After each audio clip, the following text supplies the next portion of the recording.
Welcome to My Parents Lied to Me, the podcast about navigating aging, loss, and all the midlife changes no one warned us about. I'm Nicole Porter, here with real stories and expert advice to help you face what's now and what's next. Hello, I am Nicole Porter, and welcome to My Parents Lied to Me, the podcast about aging and all the things our parents did not warn us about. I have a new friend today. Cyndi Searles is here with me. We just recently met, and I just heard a little bit of her story, so I'm going to make her tell everything about herself today. But what really caught my ear was she talked about health and preventing disease by understanding what you eat and how you can prevent and take proactive action. And that's a big part of your Parent Porter's mission is to help people be proactive in aging and staying independent and living a long, healthy life. So, Cyndi, welcome. I'm going to just let you take it away because I know that you're kind of in transition mode. You're a nurse, you're starting some coaching, you're doing some things. Just kind of like tell the audience like who you are, what you're up to, and why you're doing what you're doing. Well, thank you, Nicole. And I love the name of the podcast. I hadn't heard that before. That's great. It's funny because everyone's like, what do you mean? Your parents did not lie to you. And I was like, well, they didn't tell me everything, which is almost like lying. Yeah, and exactly. And it catches, it's great. It's great. Oh. You can pull it back up. All right. So my name is Cyndi Searles. I've worked as a nurse for 13 plus years, a lot of different fields, and seen a lot of sickness and disease. I'm sure. And it truly breaks my heart. I'm getting so tired of treating it after the fact. Mm-hmm. And our healthcare system is what it is, and we treat symptoms a lot of times with pills. Right. How long have you been a nurse? Over 13 years. 13 years. Since okay, 2012. So you've seen it like before COVID. I know that COVID was a big game changer for a lot of people in the nursing industry. A lot of people left the industry back then. So I'm sure that probably did that start some of the pivot in your, moving forward or, like I said, it's funny, we were just talking about this in another podcast, how my mother just loved going to the doctor. She wanted a pill for everything. The doctor said this, I need another pill, I need medication. And, just trying to encourage people to just have better habits. And your body will naturally adapt and you won't need all the pills and the things or the doctors, hopefully. So, that was kind of my big push on wanting to have you on here is, from a nursing perspective, from somebody in the medical field, because I am non-medical, I know nothing. I avoid the doctors at all costs. And so I'm all about trying to take care of myself the natural way and stay healthy. So yes, 100%. Yeah. So back to you. What do you see? Do you have a background in aging adults and seniors, or what kind of nursing were you in before that you've seen all these people treating symptoms? Well, during COVID, I actually chose to take a travel assignment in New Jersey. And so I was there close to it. The weirdest thing, driving downtown New York, and nobody's there. The airports are empty. And to see the world at that stage. And honestly, my opinion, I believe the earth got to take a breath. From the busyness and that's a whole nother subject. We won't get into that. We won't get on that rabbit hole today. Yes.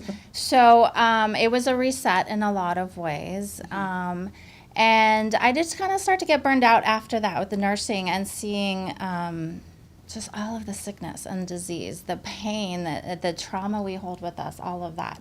And so the last few years since then, I've worked with the elderly population, and I love them. I think we can learn so much from them. And in nursing and healthcare, we do see them after they're sick. And people spend years dying.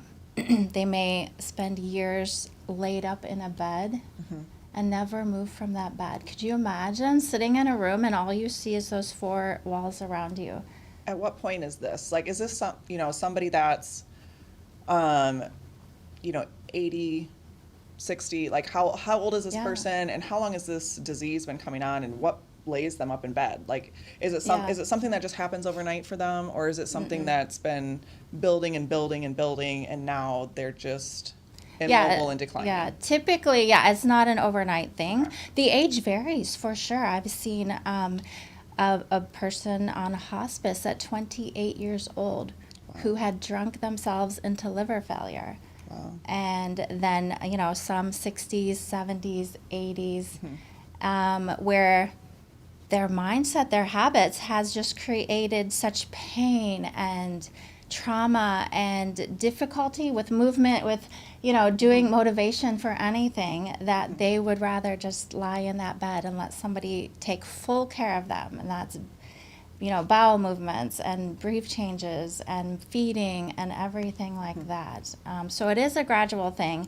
And the time to do something is now. I don't care how old you are right now. Right. But the time to do something is now, to change those patterns, change those behaviors. Everybody has a choice. Yes. I mean, at 28 years old, you had a choice leading up to that point. 50, 60, 70, 80, there's always a choice to change and try to improve, right? Yes. I mean, if you got a diagnosis today, or somebody said, hey, your health is declining, like, you can change this thing. Like, my mother had non-alcoholic fatty liver, and we've known about that since early 2010, whatever. I remember going with her to the doctor in 2015, and I was like, hey, so, like, if my mom changes her diet and exercises and, like, all the things, like, can she reverse this? Yeah. Oh, yeah. Oh, wow. They actually said, Okay, good. They good. said yes. Wonderful. All right. And I was there with my mother, and I heard it too, and I was like, Mom, you can reverse cirrhosis of the liver. You can make your liver healthy again. Yes. And so I really struggle with losing her that way, because we knew for over 10 years that there was a possibility for her to change her life. Yeah. And she did not want to listen to me. I hope with your parent porter that I can bring in other experts and talk about these things, so that these aging adults, I mean, my mom could have started at 50 years old, starting to take care of herself, so she wouldn't have passed in her 60s. So what do you see, like, how long are things building up? Like I said, my mom, obviously, it was building prior to her getting a diagnosis. Right. Yeah. So I mean, this is a lifetime of, I don't want to say abuse, but like making poor choices, maybe unhealthy habits, poor choices. Yes, for sure. It will generally take many, many years, sometimes 20, 30 years to manifest. And so there are biomarkers you can determine through blood tests, through checking certain things in the body to check your metabolism. There's a great book by Dr. Casey Means called The Good Energy, which is incredible. She gives great tips on how to create habits and also what to look for. So we'll go to the doctor and they'll check a blood sugar, a fasting blood glucose, which is before you've eaten anything, they check your blood sugar.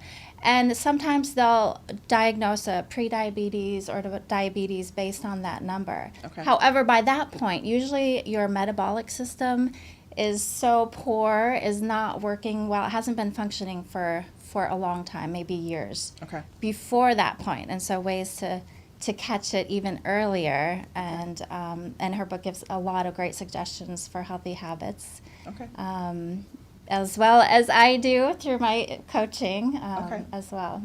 So for your coaching, say I have a client, aging adults. My ideal client is 55 to 75 years old, because I believe that those are really great years to, if you have been putting it off your whole life, like these are great years to like really focus on it and change your life for the better and hopefully live longer.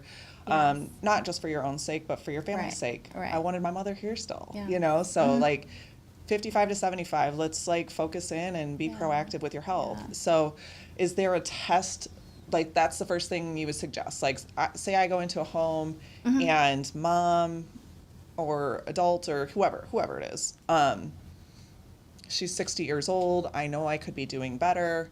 I just really don't know where to begin. What suggestion would I make for her? That I have 3 tips I was going to end on. I could give them now. No, if go you, for it. Let's talk about it, because we might want to expand on something. 60-year-old healthy-ish lady. doesn't need, maybe she's on a couple little meds or something, but somebody who's independent, living at home, still active-ish, Yes. probably could, but there's always room for improvement for all of us. Yeah. So what would be one of the first things Yeah. like I should recommend besides maybe finding a coach? Yeah. But like, yeah. hey, this is what I've heard. This works. You should go do this first. Yeah. Well, tips to change things today. You can change things starting today. I would recommend, remember HAM, H-A-M, hydrate, activate, and moderate. Okay. So hydrate, getting enough fluids. Our body needs a lot of fluids. Okay. And that does not include the sugary drinks and the sugary sodas. Hydrate. So I'm going to expand on this one because yes, please. I have a big problem with this. Not a big problem. I love water, especially since I moved to Arizona. I think I drink at least a minimum of 4 liters a day. Right. But, you know, when I was back visiting my family, you know, my mom, she would drink water, but she drank a ton of Diet Coke. My dad didn't like water. He would not drink water. He drank coffee and tea and soda. We call it pop. Yes. Pepsi. I'm from Minnesota. We were Pepsi drinkers. We had Pepsi and Mountain Dew in the house most of the time, like when I was growing up. And, you know, and I see it in my brother and my family, you know, don't like water. Yes. I drink soda here and there. Pop. We call it pop. Yes. Yeah. It feels weird to say soda. Yeah. You know, milk, pop, maybe some tea, but I just feel like there's better options, and not everybody wants to drink water either, you know? Right. So I get that, but like hydrate does not mean just putting liquid in your body. Correct. There are a lot of fruits and vegetables that contain a lot of water, like watermelon and cucumbers, even oranges, citrus have great water supply.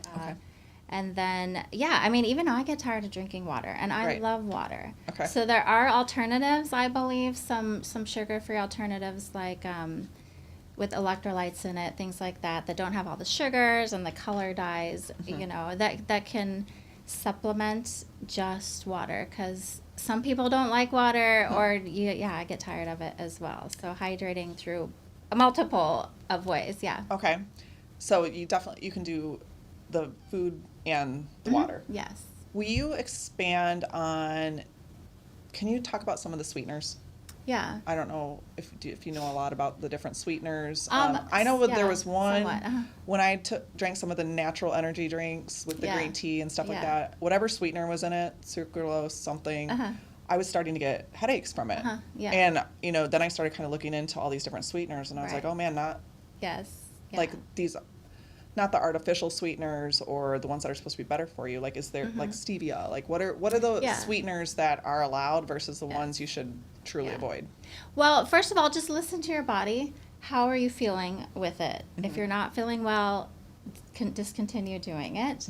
I prefer the more natural ones, say stevia or monk fruit or agave, I think. And I'm not an expert on this, but try to, if you can stick with the more natural ones, it's better. And you know, you could even create your own concoction. Say, squeeze some lemon in water and a little like put fresh fruit in the water. I see a lot of people do that. Something like that. Yeah. Like infuse the water flavor the water. Yeah. With fresh fruit. Exactly. Okay. All right. Well, we can move on from hydrate because I'm done preaching about pop and and non-water things. So the second Next one was activate. Activate, okay. So get some movement into your life. Movement is so important. And walking is a great exercise. And especially as we age, it doesn't have to be a strenuous 2 to 3 hours at the gym. They've found that sometimes 10 minutes of workout or even high intensity workout several times throughout the day is more beneficial than an hour and a half at the gym. So get up and move. Movement, it moves the energy in your body, gets things moving. If you can get outside, even better. Stretching is great. And then some people do have difficulty maybe because of their knees, or they're in a wheelchair, they're wheelchair bound. But there's still a lot of things you can do. There are things called chair yoga. YouTube is an amazing reference. You can find anything for free on there. Okay. Or there are other workout apps that are free as well. Right. So even moving your foot up and down, it creates circulation in your lower legs, can help with blood clots. Okay. Grab a couple weights, move your arms up and down. There are lots of other things you can do. If you can get outside, if you can walk, get your heart going a little bit, it's even better for you. There are lots of options. Okay, so how much activity? I think it depends on the individual. It's based on you. Is there a minimum? Maybe a minimum of, I don't know. Yeah, that's a good question. Okay, just daily. Some is better than none. Okay. What feels good to you? I think we all have different routines and things like that. Maybe 30 to 60 minutes a day, I think, has been recommended. Okay. Some days that's easier than others. But Gotcha. Yeah. Okay, what's the third one? The third one is moderate. So we, especially here in America, we eat way too much. Our portions are humongous. Our servings, what we eat at once, is a lot. And then especially as we age, our body doesn't need as many calories. We're not burning as many calories normally. And so sometimes we don't always digest as well as we did when we were younger either. Our colon and all of that doesn't work. So you can start today by cutting portion sizes, cutting back. My husband and I, when we go out, we will order a meal and then split it. Okay. So we I don't want to say never, but we hardly ever eat a whole portion just to ourselves. And then I lost my train of thought. That's okay. Moderate. Yes. So do not eat so much, and then slow down.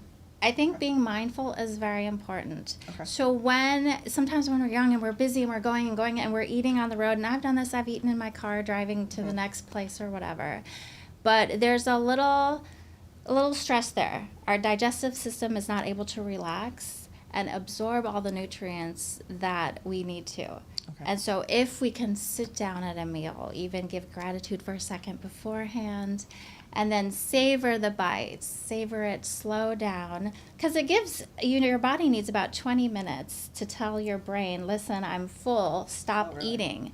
And if you've wolfed down like 3 plates of food in 20 minutes, and then that feeling afterwards where your body's like, oh my gosh, why did you eat I'm all definitely that? guilty. I can't move. Yeah. I definitely don't make 20 minutes a meal. Yeah. I mean, I don't always either. Right. But it is. But that's just like preparing your plate. Yeah. So you have the right portion to begin with. Yes. And so you're not sitting there overeating and overeating and overeating. And then your brain catches up and you're miserable. Yes. Yeah. That miserable feeling after. Or say you do go out, or you're on your own or whatever, or you want leftovers or for later. If you order a full portion, before you even take a bite, ask for a box, put half of it in a box, and take it home. And that way it's not there on your plate. I've done this so many times, too, where it's there, it's so good, and I just keep eating and eating and eating, and then I'm like, why did I do that? Yeah.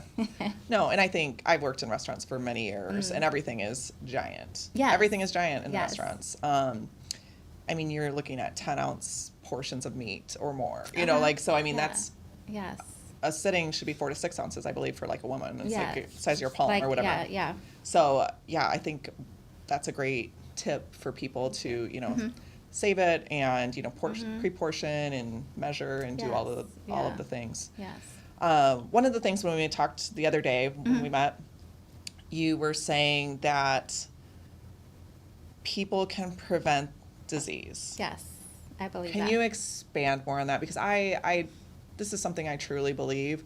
What you put in your body is, it affects you long term. Yes. Yeah. And all these little habits and meals and all these things add up over time. And 10 years down the road, eating like crap for 10 years is going to catch up to you. Yes. So, and I've seen other studies, and I'll have somebody else on one of my other podcasts that can, talk more specifically to specific diseases like dementia and Parkinson's and all the things. But can you explain a little bit more of how you think disease is caused? Yes. Is that I forget if that's what we were exactly talking about. Yeah, I believe that's so. what Yeah. sparked my interest. And I will reiterate, I think today is the best time to start making changes. So I believe most diseases, I don't know the numbers, maybe 80%, chronic disease and are caused by inflammation in the body. And so inflammation can be caused by the food that we eat, a lot of the unnatural, the processed foods, there we go, can cause inflammation. Processed foods meaning the things that come in boxes, things like, how about, cookies and cereals and, I mean, what are the worst what are the worst processed foods? Probably the sweets, where you add sugar and the processes and the chemicals, where there's literally not a natural product in there. And so the best thing is kind of when you shop around the outside of the grocery store is better. Usually in the aisles they have the boxes and all of that kind of thing. If it doesn't have an ingredient label like fresh fruit and whole foods normally, that's better for you. That's a good way to tell. If it has a bunch of names and words in there you can't pronounce. I was going to say, do you tell people read the labels? Because I know I've become a label reader and I look for specific things just from what I've heard. I mean, I don't work with somebody one-on-one. I don't know exactly what's right and wrong, but I've been told if you can't pronounce it, that you probably shouldn't eat it. Yeah. I think that's a good rule of thumb. Yes, because it's probably a chemical. Right. And what about the oils and things like that? Do you know a lot about the different oils? Somewhat, a little. But a lot of them cause inflammation, correct? They can, yeah. Okay. As far as I know, olive oil is good. I use the olive oil, and there are a lot of differing opinions on that. So do your own research. Okay. We'll talk to a nutritionist on an episode. But I know that there are certain oils that trigger inflammation in people. Versus, I know, again, I've heard the vegetable oil is like canola oil. Those are the things that are really bad for you. Whereas some of the other oils are. I think the other oils. It depends on who you talk to. But anyway, shop the outside of the grocery store, read your labels. What's another thing people can do? For the foods. And then another thing that causes inflammation in the body is stress and anxiety. I believe our mindset, our beliefs, it dictates our behaviors. What we have a belief about everything, whether we realize that or not. And so I was thinking this morning, a lot of us know what to do. And do I think it's realistic to eat, salads and broccoli and water 24/7? No, of course it's not. However, a lot of us know better what to do and we don't. Why is that? Well, it's because of the belief that we have, I believe, about ourselves. And that's a whole nother issue. Right. Whole nother story. And so kind of looking into that, a lot of us, especially here in America, it's so busy and fast-paced and we have to do. Or we put responsibility on ourselves. A lot of people do depend on us. And that is true. So how can I find a way to, on a daily basis, maybe stop, get some quiet time, focus, center, breathe. And there are so many techniques to do that. We could get into those if you want. But when we live... It's another episode, I promise. Because part of your parent porter is, checking on people's overall wellness. And one of the books I've read is called Wealth Span, WHELTH Span, Wealth Span by Scott Fulton. He is the, I believe, president of Aging in Place. But he talks similar to what you're talking about, mindset, environment, being your home, diet, activity, and community. Those are his 5 pillars for longevity. So, I mean, all these things really overlap. So somebody's onto something when we're talking about what you eat and we're talking about how it affects your mind and just your overall well-being. And so your parent porter is helping provide proactive solutions for, so mindset is definitely something that I will bring up to people, especially if I hear verbal cues from people and things that they say, like I can tell if where their mindset's at and how I can probably help them in that aspect. But that's I'll find my mindset coach and my nutritionist and my things. Yeah. But and there's so many out there. I know. Yes. So you talked about food, you talked about mind, inflammation. We're talking about inflammation. Yes. So yes, tell me more. Yes. So the stress and anxiety. And so one thing that's helped me is to realize I am the one in control of my life. And when I discovered that through personal growth, through learning and growing, I realized that, just briefly, that I had created like a box that I was living in based on my beliefs and my limiting beliefs even. Mine is that I was not enough. I didn't believe I was enough. And once I understood that I created that box and I could expand that box, I was in control of my behaviors, what I eat, whether I move, my time, and I can say no to people and I can speak up and I can create my future. I can age better. I don't have to take all this on myself and hold on to it. I can let it go. Just so many things. That was empowering for me. That was the key to changing my life. So creating lifestyle habits that help decrease that inflammation. Yeah, staying active, hydrating, creating mindful movement, ways to find peace and focus. That is so important. Learning to let go, so many things. Right. And finding what works for you. Right. We're all individual. We have our own things that work for us.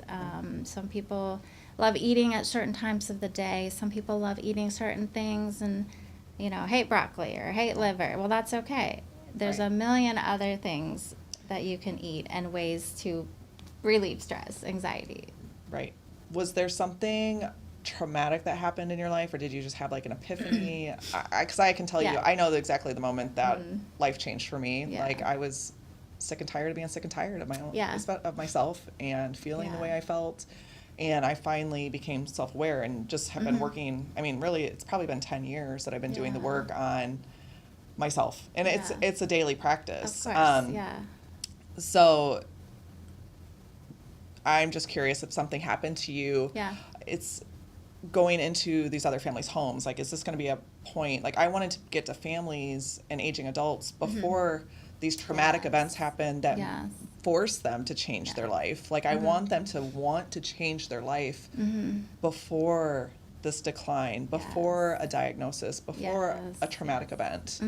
So I think that's why I do what I do. I believe that's why you're getting into coaching, because we just want people to see that they have this choice to change their lives now, and they can start today, and hopefully not have to suffer through terrible consequences and diseases later. Yes. I don't want to see that. Yeah. There was a point. So I literally came to a point maybe 15 years ago where I felt like I was going to have a nervous breakdown. And I believe it was from years of attempting to be the good girl, growing up, get those A's and please my parents. And I got married and trying to please my husband. And then we were in the church for many years and trying to please everybody and make everybody happy and be the perfect wife and the perfect mother then. I put all of this responsibility on my shoulders.